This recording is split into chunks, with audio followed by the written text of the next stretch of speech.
Bangladesh versus নিউজিল্যান্ডের ম্যাচে বাংলাদেশ ৫৫ রানে উইন।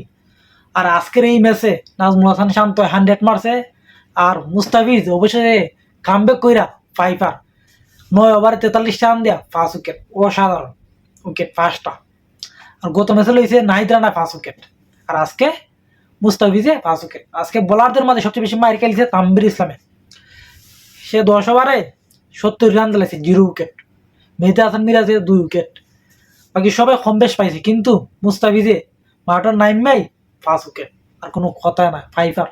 আর আজকে লিটন দাসে আর নাজমুল হাসান শান্ত একটু ভালো খেলার জন্য 265 রানের টার্গেট দিতে পারছে। আর 210 রানের ভিতরেই নিউজিল্যান্ডে প্যাক করে চাইরা দিছে মুস্তাফিজে একলাই প্যাক করে চাইরা দিছে 210 রানের ভিতরে। আর 55 রানে বাংলাদেশ উইন, অবশ্যই Bangladesh series win, 2-1 Bangladesh series win. আর আজকের খেলা দেখে কি করবো, ব্যাটারদের সেম অবস্থায়, ওপেনিং ধ্বংস, ওপেনিং এ রানে ঠিক মতো হয় না। সাইফ হয়তো অনেকদিন ধরা স্ট্রাগল করতেছে, কিন্তু কোনো রান পাইতেছে না। তানজিদ তামিম তো গত ম্যাচে কিছু রান পাইছে, এর মধ্যে তুমি নাজমুল হাসান শান্ত আজকে রান পাইছে, লিটন দাস আজকে রান পাইছে, মেহেদী হাসান মিরাজে 33 করছে, কম বেশ সবাই করছে।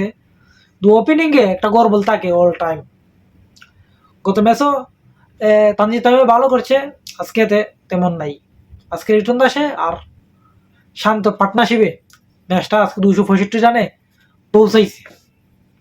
আর আজকের এই ম্যাচে জিতার পরপরই বাংলাদেশ 2-1 সিরিজ উইন, অবশেষে উইন।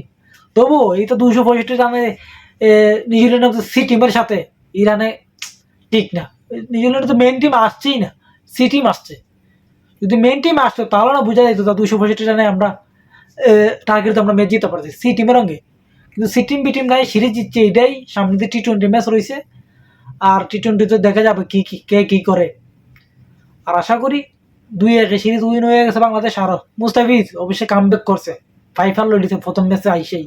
গত 2 ম্যাচ খেলতে পারছে না, কিছু একটা সমস্যা আছে ইনজুটের, আজকে ফিরেই 5টা লইছে। বোলিং লাইন আপ আর পেসারদের রাজত্ব বাংলাদেশ অল টাইমে থাকে, কিন্তু ব্যাটিংয়ের রাজত্ব থাকে না। ব্যাটিংয়ের রাজত্ব বাংলাদেশের জীবনে হবে না।